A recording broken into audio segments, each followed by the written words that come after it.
So you sit there, in the silence her absence has carved.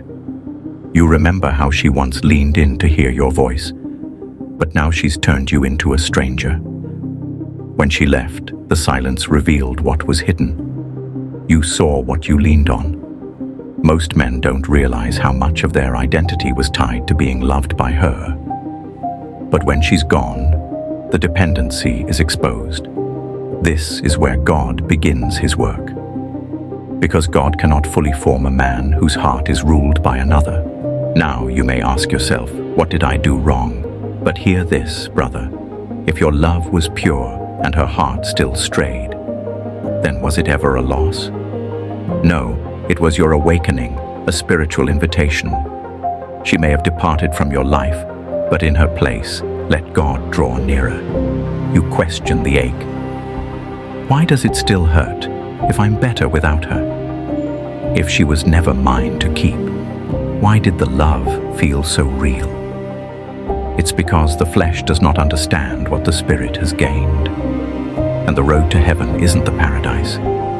Sometimes, your wounds speak louder than wisdom until the spirit silences them. And your own judgment fails to understand his plan. But know this, we weren't meant to understand his plans fully. We are not gods. We do not know who was poison wrapped in beauty, who smiled sweetly, while their presence rotted your purpose. That's why the question must die. The what if, why not? And was it really wrong? Your own judgments too. Lay them down at his feet. Because surrender isn't passive. It is the most violent act against doubt. Trust in the Lord with all your heart, and lean not on your own understanding, because the heart is deceitful above all things. That is the faith that moves mountains, the one Christ walked by. You have to trust him that this was God's mercy upon you. If you're angry at your father for being so cruel, know this: the angels have lived for thousands of years, and still they look up to God. And you, a mortal man who's breathed barely a few decades, think you know what's best for you. Without God, we are nothing but destruction to our own selves. Look around you. The world is the evidence. Men driven by emotion, hunger, and desire, wrecking everything they touch. All the attachment, all the love, all the memories. They're born of your flesh. But when you draw closer to God, you'll witness how every one of them bows before the Spirit. Because nothing in the flesh can rival what is born of him. Yes, better said than done.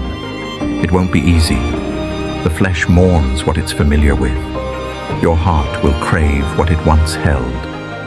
You are only human.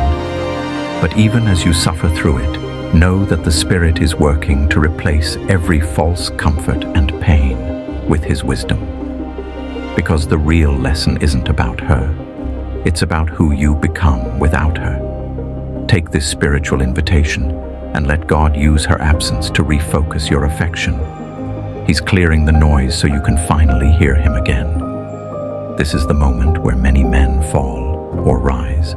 You either chase a replacement or you chase God. He's asking, now that she's gone, who do you become? And if the answer is a man who runs to the Father, then you haven't lost anything. You've gained everything. So pick up your cross and cling on to him. Turn this heartbreak into an opportunity and sink deep into his unyielding refuge.